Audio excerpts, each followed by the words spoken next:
Well, I mean, I'm going to entertain you, hopefully, while you eat pizza for the next 45 minutes or so. Thank you very much, Ed, for the introduction, and thank you very much for having me for this JINA seminar. I'm sort of a newbie. I'm the baby at the department. I just arrived on the 16th of August, and I'm still getting my bearings. And today I'm going to talk about one of the topics that I still haven't solved, which is type 1a. My thesis was titled Type 1a Explosions and Progenitors. And yeah, that's still ongoing, and we're still unsure how this went. And despite me not having solved this in the last 10 years since I started my PhD, or last, let's say, 6-7 years since I started my PhD, MSU still was kind enough to hire me. So I'm jointly appointed between physics and astronomy, which is this lovely department, 70%, and I'm also part of the new computational mathematics, statistics, and engineering, where I do 30% because I'm interested in machine learning. And I do all sorts of things. I do astrophysics mostly. Oh God, it's this thing again. We had this problem the other day when I need to somehow quiet the. Let's see if this shuts it up. I do a lot of astrophysics. I do theoretical and as well as observational astrophysics. When you talk to observers, they will tell you, I'm not a real observer. When you talk to theorists, they will tell you I'm not a real theorist. But I'm sort of somewhere in between, doing probably badly at both of them. What I study is life and deaths of stars. I find it fun, how they come to be. Live, and mostly I'm a little bit of a goth despite my not completely white complexion. I do love the deaths of stars. I mean, it's one of the things that we can study in greater detail in human lifestyles. Human lifetime timescales. Sorry, this was a mouthful. I also think about research infrastructure and how can we be better at this. So I do supernova remnants. I've unsuccessfully looked for surviving companions. I do also stellar populations around supernova remnants. I do look at the nuclear star cluster, which is a really, really fun little star cluster centered around the 1 million solar mass black hole at the center of our galaxy. And we can see stars whizzing by, and we can test GR, or we can try to disprove GR, which we unsuccessfully we didn't disprove GR. It seems to be a pretty good approximation to reality, maybe even the approximation to reality, or maybe even reality. So I care about stars in various things. The other things I care about transients. I care about things that go boom in the night because they're fun, and I love action movies. So I think that's where my love comes from. I do modeling with the open source TARDIS radiative transfer code, which I'm leading the development of. I do very much care about open source and open science. So if you want to talk to me about this, I'm more than interested in this. And one of the things that I'm interested in is linking data and modeling, complex data and complex modeling with machine learning. And I'm wondering if there's maybe some things that machine learning is better at than our traditional techniques. The other thing I do is I think that we publish a lot of papers. We publish now in astrophysics alone, 15,000 a year. My brain is not good enough to read 15,000 papers a year. Probably not even 15, but I mean, that's probably my brain's problem. And so I'm wondering if machine learning can be coaxed into helping us digest that information. Why am I telling you this? Because I'm going to be your colleague for a while, and if you have any questions about any of these topics, not only the topic that I'm going to talk about today, please come and speak to me. My office is at 3250 up here, and I'm very open to interaction, as my colleagues might attest to. Good. So we are going to talk about supernovae today, and so just for me to gauge the audience, who here considers themselves an astrophysicist / astronomer? Good. That means not everyone does. Who here considers themselves a physicist? Who hasn't raised their hand? Well, we have we have a multidisciplinary audience, which is the audiences that I like to interact with. I do love to rant and give monologues for 45 minutes.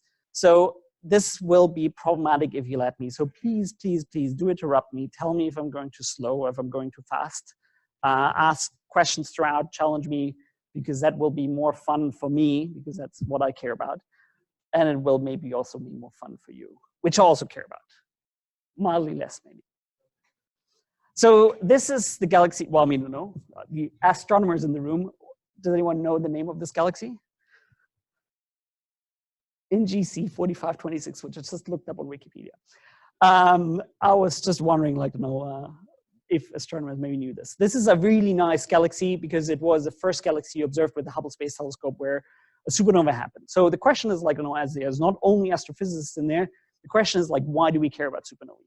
Supernovae, like, have the ability, and this is the same galaxy with the type 1a supernova in there, have the ability to outshine the light of their entire galaxy for a few weeks and months. That means, like, we can see stars very far. Some of these stars can be calibrated. I'm not going to talk about this today, but I mean, thank you. I'm not going to talk about this today, but type 1a supernova can be calibrated to measure distances in the universe, and you figure that the universe is not decelerating but accelerating, and you can get Nobel Prizes for this. You can also see, like, stars at great distances. You can see, like, this makeup of a star, of a burnt star at great distances. So we can also learn a lot about, like, how stars live and die at the beginning of, not the beginning of, well, also the beginning of the universe, but at earlier times.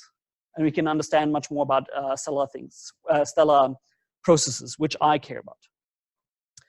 So there's essentially two supernova types. One of the supernova types is, we can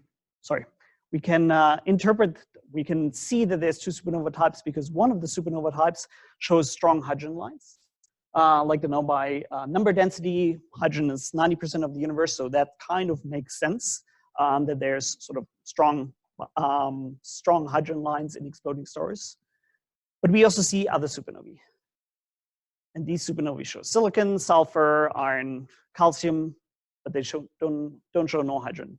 And I think one of the main questions is, like, why are stars in the universe that explode that do not show hydrogen? Which is pretty strange. I'm going to talk about today about type 1a supernovae. There's different hydrogen poor supernovae called type 1 and type 1b and type 1c supernovae, but I'm not going to discuss that today. The other evidence we have about type 1a supernova, which I'm going to talk about today, is their light curves. So type 2 supernovae have sort of this nice little plateau here, where we think, like, a recombination wave is sort of racing through the hydrogen envelope of the star. But then we have type 1a supernovae that sort of, like, live fast and die young. Essentially, like, they rise and then very quickly fall off. And the fall off can be characterized by decay chain of nickel 56 to cobalt 56. And so these are sort of two lines of evidence of what these things are. We have no hydrogen, and we have a radioactive decay sort of powering the end light curve. And that likely means nuclear burning and degenerate CO matter, which then means, like, what we think is happening is a thermonuclear explosion of a white dwarf. Just to, like, for the non-astronomers in the room, how do you make a white dwarf? You essentially take a sun-like star, you evolve it for 9 gigayears, and then, like, it essentially has burned a lot of the helium core to carbon oxygen, and what you're left over with is an Earth-sized object that weighs 0.6 times the mass of the sun. And it's upheld by degeneracy pressure. For the type 2 supernova, I'm just going to quickly, I'm not going to talk about them, but I mean, they have a different life cycle. Just to be clear. So this brings me to my title, type 1a progenitor hunt through nucleosynthesis. And we're going to talk about extremely late observations of type 1a supernovae, because I think there is a way to distinguish these progenitors using this. There's other ways, I'm going to briefly mention them, but this, I think, is a nice way to give a JINA talk, because it links all of our sciences.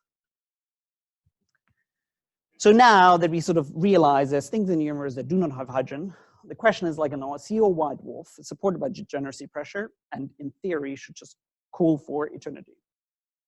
But the question is, like, why doesn't it do that? And so main thing that we're going to talk about today is, like, ignition. There's a whole bunch, you've been here at the JINA Santa and there's been a whole bunch of astrophysicists coming through, and they've used, like, all kind of jargon. and like, you know, they've talked about this sub-Chandra explosions, Chandrasekhar mass explosions, single degenerate, double degenerate. We love our jargons. DDT explosions, and like, you know, the most thing that I love is like, you know, the D6, which is the dynamically driven, double degenerate, double detonation scenario. Because I mean, you know, why not have some jargon you can sort of stand in the corridor and feel smart and like, you know, go back and forth. I think like, you know, let's just go back and see like, you know, what we actually need to do to ignite a white dwarf.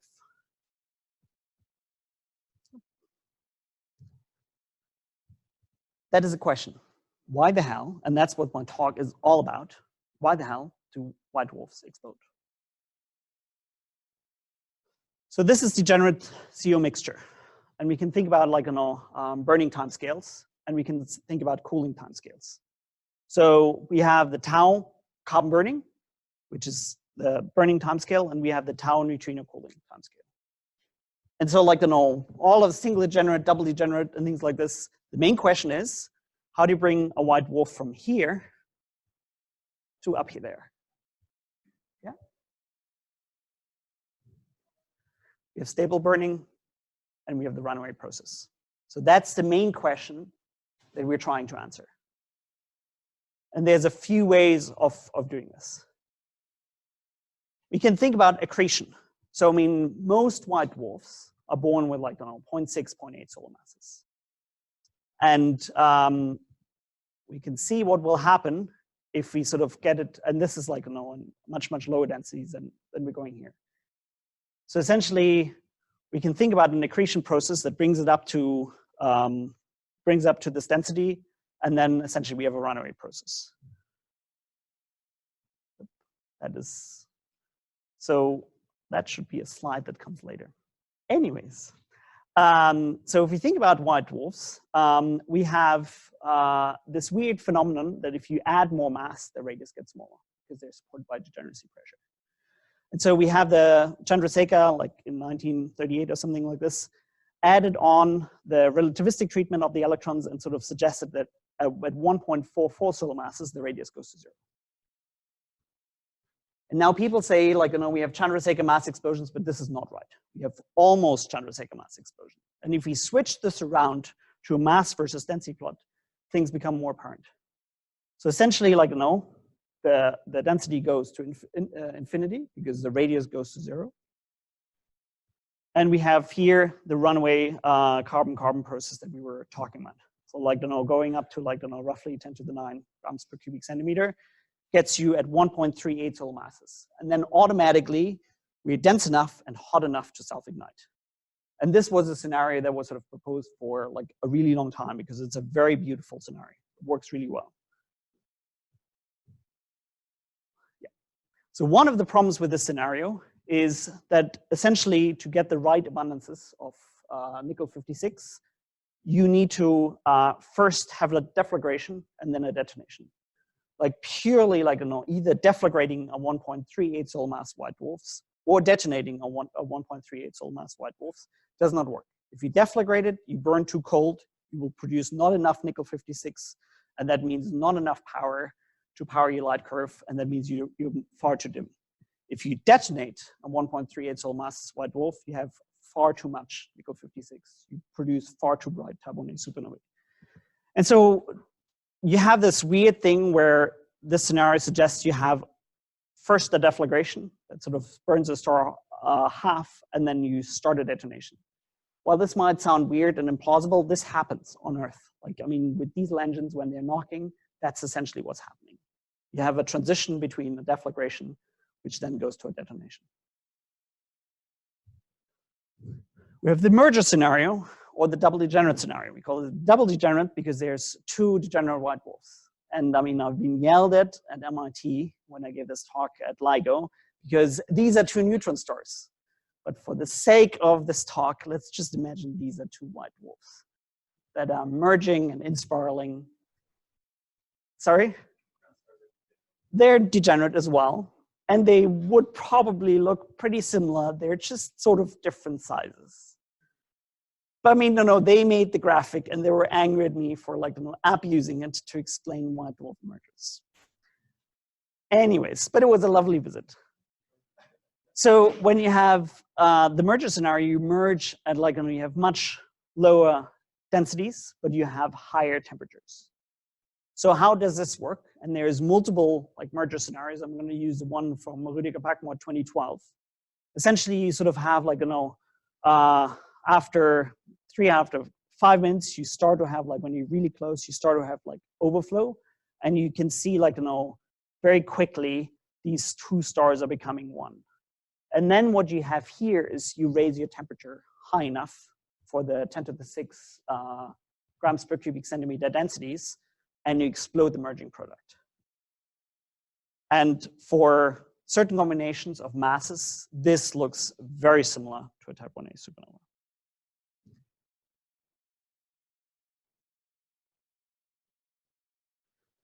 So this is one of the ones. And the interesting thing is like to know, because I mean, the merger product is similar to sort of a one solar mass white dwarf, and like you can just run a detonation and it gives the right abundances. I should put there Simonal 2020. They sort of figured out if we have a one solar mass white dwarf and exploded, just pure detonation, no weird transition, it sort of looks like a 1A. So then we have the dynamically driven, double degenerate, double detonations. How do they work? So we have the mergers, as we discussed. And essentially what happens is you have a helium star, and I'm going to show a movie which I think is one of the coolest movies I've seen in recent years. You have a helium star donating mass to the white dwarf, then the helium star shell starts to burn, essentially sends converging shock waves into the core and compresses the star enough and heats the star enough and compresses the star enough that you explode this thing. And that also means you don't need to go to 1.38 solar masses to sort of start exploding this, but you can do this at low masses. For example, 1 solar mass white dwarfs can do this. And then we again have this thing that it looks, with a simple detonation, very similar to the spectrum. So this is a CO white dwarf. This is a helium white dwarf companion. And this is a movie made by Rüdiger. I think it's never been published because Rüdiger has a permanent job and doesn't care about publishing anymore. But it's a beautiful movie. And you can see the density, and you can then see like, the wave running around, sending shock waves into the core, and then exploding the core. Which I think is super cool.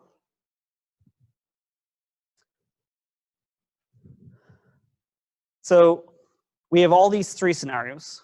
We have the mergers, we have the converging shock waves, and we have the accretion processes.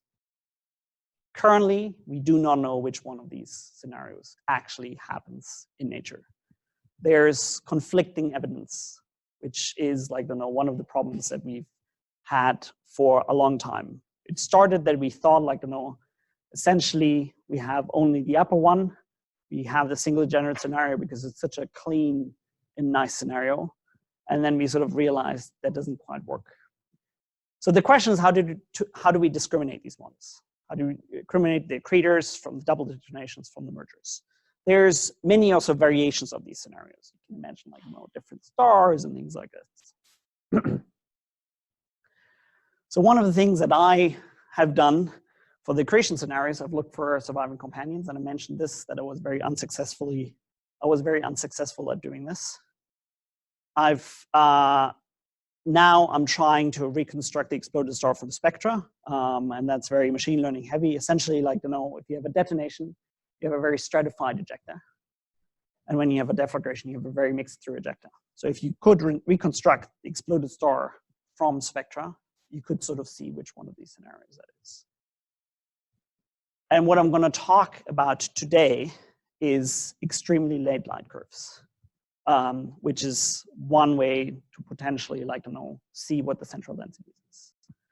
And at this point, like, as I've been going over a lot of stuff, I'd like to ask, is there any questions for now? Things are totally clear. Good. Yes, you have. No, good. How is this picture different for oxygen neon white dwarf stars? So you need to be relatively massive to have oxygen neon white dwarfs. One of the things that we know is that 1% of white dwarfs explode the CO white dwarf, explode as 1A supernovae, and I think there's not enough oxygen neon white dwarfs to do this. I don't know what the precise burning process is for oxygen neon white dwarfs. I don't know, I'm looking at Sean, who might have, like, you know, but you're a core collapse person. Or Laura.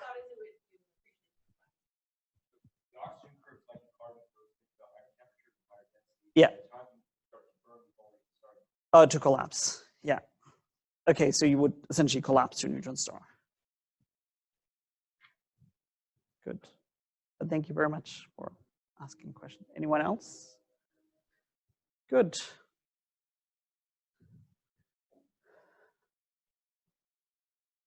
So when you're at these relatively high densities, you have a high neutronization when you burn. And when you're at these lower densities, you have a lower neutronization. And that means, like to know, while you do make mildly different amounts of nickel 56, you roughly make the same amount. So nickel 56 has been our discriminator for a long time because it tells us how bright these things are. And like, you know, as we know how bright these things are, and as we sort of use them to cut, we know very well how bright these things are because we use them as standardizable candles. But I mean, you know, like other isotopes are made in different abundances. So for these, like, don't know, mergers or dynamically driven double detonations, you sort of probably have less nickel 57 and cobalt 55. And for the higher density ones, you make more nickel 57 and cobalt 55. So this brings me to light curves. So for most of the time, like, you know, we've looked at very early light curves. And there, like, you know, we know that nickel 56 drives the light curves and tells us, like, you know, what amount of nickel 56 we need, but that does not discriminate between the models. So nickel 56 has a very short half-time of 6 days, and then it decays to cobalt 55, cobalt 56, and has a relatively long half-time of 77 days. This is much, much slower than 36 hours than when initially takes nickel 57 to decay. But then essentially we have like 272 days for half-life from decay from cobalt 57 to iron 57. Most of supernovae research has been happening in the first sort of like 50 days because they're very bright and you can easily detect them. So if you want to follow up type 1A supernova for a long time, you need to, like, you know, have big telescopes and have the right object. And I'm going to show you that we had the right object a couple of years ago. The other one is cobalt 55, which decays to an unstable isotope of iron 55 in just 18 hours, and then takes a whopping 1,000 days to decay to manganese 55. And just to show you, like, you know, what is the energy generation, and I'm going to put here the decay radiation in ergs per second of electrons and positrons, X-rays and gamma rays. And you can sort of see that at the very beginning, you have a spike of nickel 56. And you have a spike of nickel 56, which then, like, quickly goes down, and then followed by cobalt 56 over orders of magnitude, producing more energy than any of the other decay chains. But you can also see, like, you know, that the different, I mean, you know, here I just put the merger and the delayed detonation, which is the accretion scenario. You can see, like, you know, that they become different. But at very late times, are they starting to sort of be more productive in energy than the sort of main decay chain? So our idea was, like, to know, this is a clear discriminant. Let's try it out. How hard can it be? Turns out pretty hard. So just to give you, like, you know, just to give you sort of an idea of, like, you know, what the plasma at 1,000 days is, just to sort of, like, you know, show you that, like, you know, this is orders of magnitude less dense than it used to be. So after 40 seconds after the 1A explosion, you have a central density which is like lead. And then I sort of looked up, like, you know, roughly what is the density here currently, and sort of after, I don't know, 20 minutes or so, you have a central density which is like here. After a little while longer, after 30 minutes, you have a central density like Everest, and so you sort of like go very quickly very quickly fall in density. So at 100 days, your central density is like ultra high vacuums. And at 1,000 days, like you're still, like, I don't know, 3 orders of magnitude lower. Why am I telling you this? To show you that essentially, like, the plasmas behave very differently than the plasmas of stars and of many of the other things that we're studying in astrophysics. So let's talk about energy conversion regimes. Essentially, like, the energy that is pumped in from the decay chains is not, like, immediately radiated in, like, visible light that we can see. The first, like, sort of 50 to 100 days, I mean, it fades away, is gamma ray dominated. Essentially, you generate the gamma rays in the core of the white dwarf, and then you, like, have a lot of, like, scattering processes, and you downscatter it to, like, optical wavelengths, which we observe. And then afterwards, you sort of slowly become completely how do you say, like, become completely transparent to gamma rays. You lose all the gamma rays. You start to also, like, not get all of the X-rays anymore. And what becomes important is, like, the electrons that are generated by these decay processes. So essentially, like, at times that we start to care about, the electrons are the main energy carriers. Because everything else, the gamma rays, like, just fly through this, like, ultra transparent material, because it's so rarefied compared to, like, the start. And essentially, at the times where we care about, like, and this is the model by Röpke et al. 2011, who sort of started these calculations, where we care about these things, we care about, like, only electrons as energy carriers. So then we sort of had the wonderful opportunity to see SN 2011 FE happen, which is the supernova of a generation, was sometimes called. I think a couple of people in the room, especially Laura, was involved in, like, looking at this and following this up. It was very, very close. And so it gives us a chance to actually do this experiment. There's a couple of problems and a couple of caveats that happen, like, why would we see or not see the supernova at 500 to 1,000 to 1,500 days? There have been sort of two suggestions that might happen to the supernova at these times, and both of them said they would just fade from view very quickly. We have the infrared catastrophe, and what happens is the electron temperature at some stage really quickly drops between sort of 400 and 600 days. The electrons are not energetic enough anymore to excite the transitions that give us the visible light emission lights, but essentially then can only do cooling in the far infrared. And we can see that then the majority of the energy release happens, like, around 25 micron. And so quite a few people say, well, I mean, no, you're doing this Gemini proposal, you're not going to see anything. The other one is, now you have these electrons that are the main energy carriers. They, like, start to at some stage escape, and you need to think about some way of trapping them. So people have, so here we go again, talking about the electrons. People have, Milne et al. And 1999, as well as Rusla, Puente, and Sproyd, have, like, calculated what would the luminosity be if we have different configurations for electron trapping. And you have, like, the complete trapping of all energy, which is essentially sort of what I showed at the beginning. You have only gamma rays, like, essentially you lose all energies and all X-rays in between. And then you have two sort of configurations. One sort of wound up magnetic field that would trap the electrons. And you can see, like, it starts to contribute a lot then from the energy of, like, these nickel 57 and cobalt 55 decay chains. And then you have radial to no field. The interesting thing is, if you have a radial field, the electrons have essentially the same mean free path lengths as its no field. So when you have a radial field, they're sort of like a guided outside of the white dwarf. And if you have no field, like, they just escape in random directions. But that's sort of like, when you do these two comparisons, they're very, very similar. And so there's the infrared catastrophe as well as the magnetic field configuration tells you, like, there's two sources of uncertainty and two sources that we might not see this. And obviously, as we're astronomers and as we go ahead.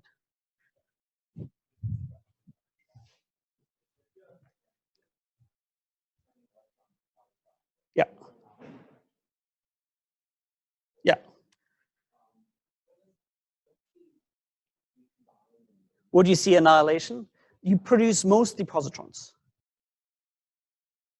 So, I mean, I think they would annihilate, but I think also, and it's not very dense. I mean, you are now at the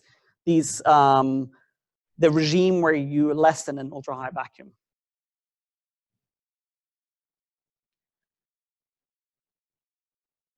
So obviously, like, I don't know, when we started to make the proposal to look for 11FE, there was a bet by a theorist, no less, who said, like, you're not going to see anything. There's two scenarios where essentially, like, I don't know, the supernova would fade from view very quickly. And so we looked at the supernova of a lifetime, 2011FE, and we sort of started our first point at 800 days. We did Gemini photometry. And I think in 2013, we got our first image.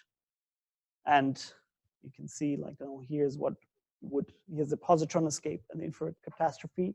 And, like, you know, the Gemini imagery would have been is much higher.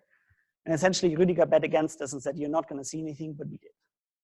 So this is supernova 11FE at 800 days past explosion. And we got a cake for it, because that was the bet. So we did then Gemini photometry. And we could see, well, I mean, you know, neither the positron escape nor the infrared catastrophe do explain what we observed. And so the obvious follow-up was to go and sort of take a spectrum. And we got a spectrum at 200 days later, at 1,000 days, which completely puzzled us. We had seen, like, you know, a lot of emission lines. And when essentially you go in, and I showed you the temperature diagram before, when you go in, you model this and you assume a certain temperature, you need a temperature of 8,000 Kelvin to explain that spectrum. And we sort of started to realize that we are not quite understanding how supernova works at 1,000 days. So then the proposal was, well, I mean, you know, let's follow it up further. And then there was HST multicolor photometry going up to, I think, even further than 1,600 days by Chapie as well as myself. And essentially, like, you know, when we got the data out, we could, Chapie et al. Published a paper and sort of suggest, well, I mean, you know, whatever we made certain assumptions about the magnetic trapping, I made certain assumptions about, like, you know, the escape of X-rays, and then he sort of said, well, I mean, the best fit model is close to the doubly generative model. So it must be doubly generative model.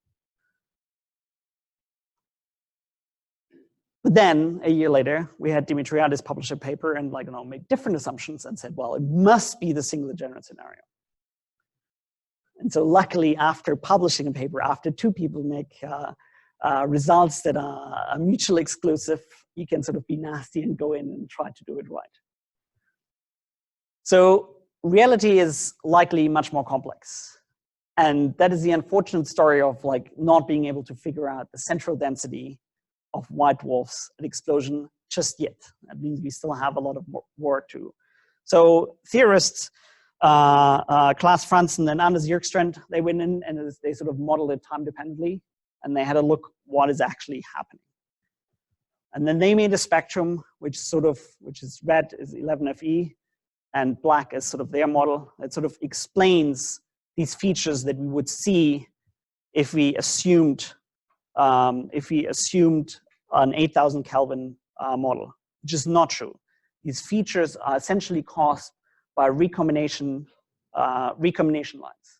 So essentially, we have a lot of ionization going on from these very high energy electrons, from these non-thermal electrons, and then we get these recombination features mostly in the ultraviolet. But as in the ultraviolet, the ejecta is not optically thick, you still excite then, like, you know, some of these UV transitions, which then cascade down and produce the spectrum that we see. So if you model this with LT, yes, you get 8,000 Kelvin. But if you probably do it right, you get a spectrum that looks very similar to 8,000 Kelvin spectrum, but is caused by recombination lines in the UV that then, like, you know, get trickled down to the optical, and you can see these lines. And so they sort of had a look at, and they made a sort of very simple toy model. They had a look, like, you know, where does most of the energy go for two different models? And you can see some of the energy goes into the ionization, some of the energy goes into the excitation, and that goes higher and higher as you go on. And then a lot of energy goes into heating as well. So, sorry. So essentially, like, you know, what we have is like, you know, we have these high energy electrons which ionize the medium and then, like, you know, slowly recombine. That also means that the decay, the instantaneous decay, the current decay does not tell you what's going on, because you can ionize and then take weeks or months until you recombine. So you have an additional sort of energy source from the ionized plasma. And you can see that, like, you know, if you don't take this effect into account, your supernova drops very quickly. But if you do take this effect into account, it sort of stays bright longer. And as we're interested in this slope that I discussed at the beginning, that screws up our estimate of cobalt-56 and nickel-56.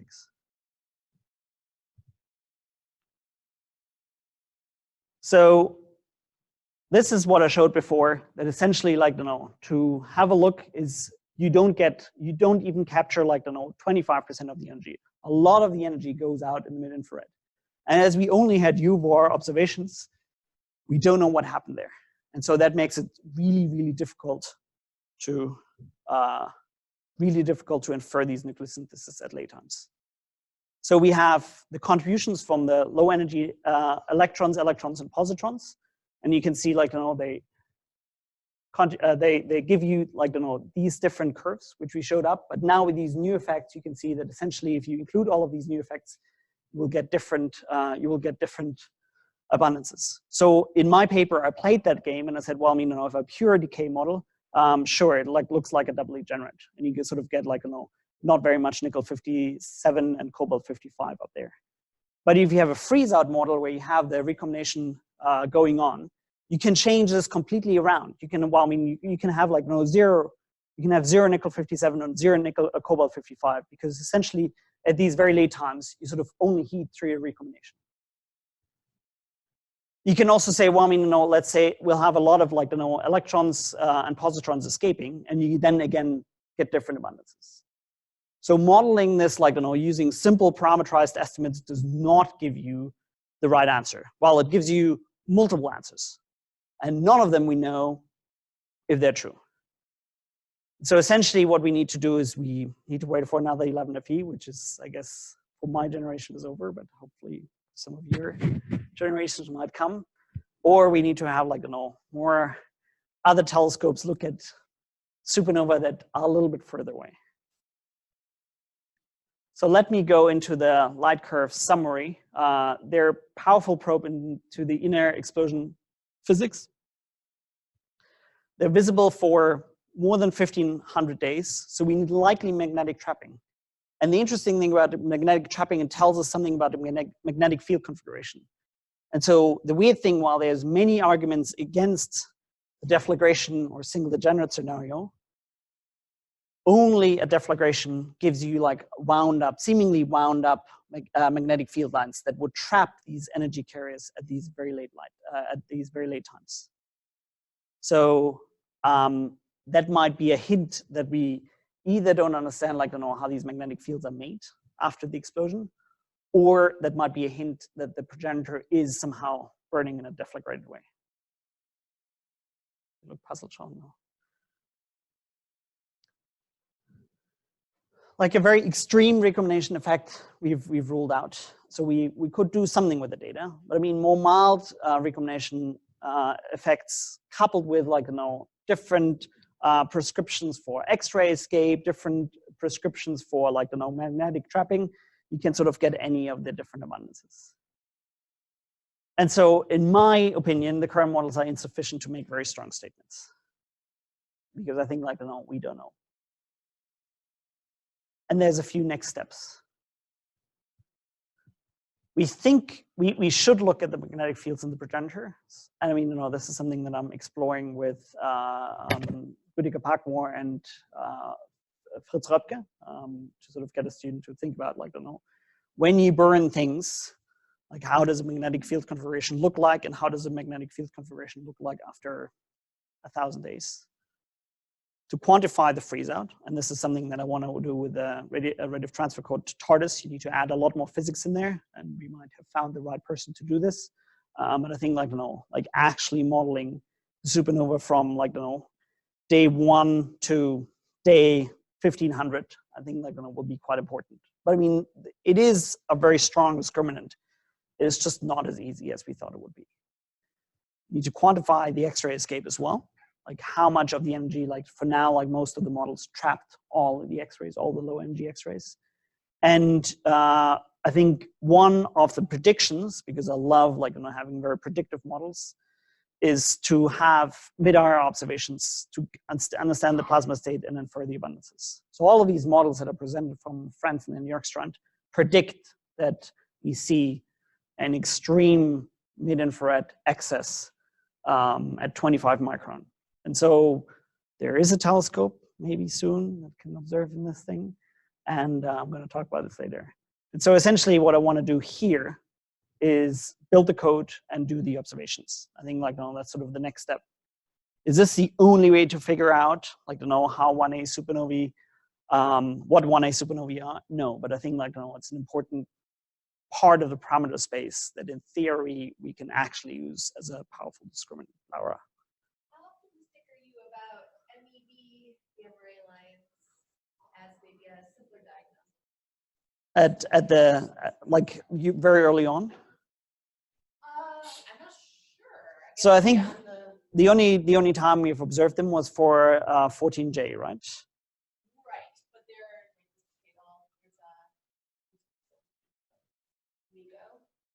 Okay. How many 1As per within 100 megaparsec? Or how many 1As per year? I don't know. Maybe Okay, I mean, no, they're doable. I think like, yeah, I mean, no, I think like, that would be an additional one. I think like, figuring out what the white dwarf is after it exploded is the way to go there. I think like, I agree, yeah.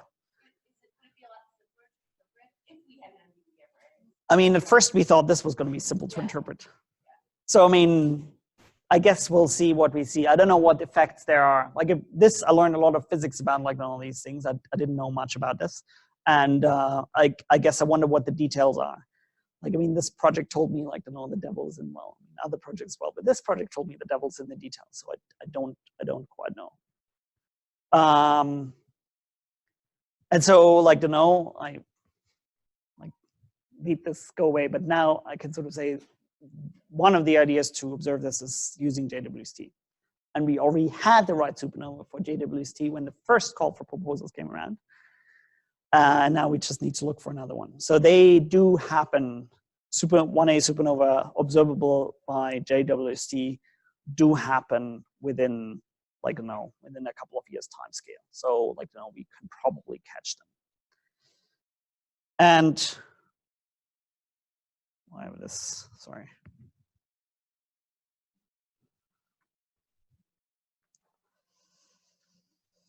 This brings me to this thing. So late light curves do currently not tell us that much. I think they're more difficult to interpret than we than we liked. Surviving companions, I talked before about this. Essentially, we haven't found any, so that can mean multiple things. We didn't look hard enough, or there's no surviving companions. And the other one, is reconstructing the supernova from scratch, which is also one of the projects that I do here, which hopefully will tell us about the burning physics. And on this note, even though I have still quite a bit of time left, I'm going to end, and I'm going to leave it up for questions. We can have a longer question time.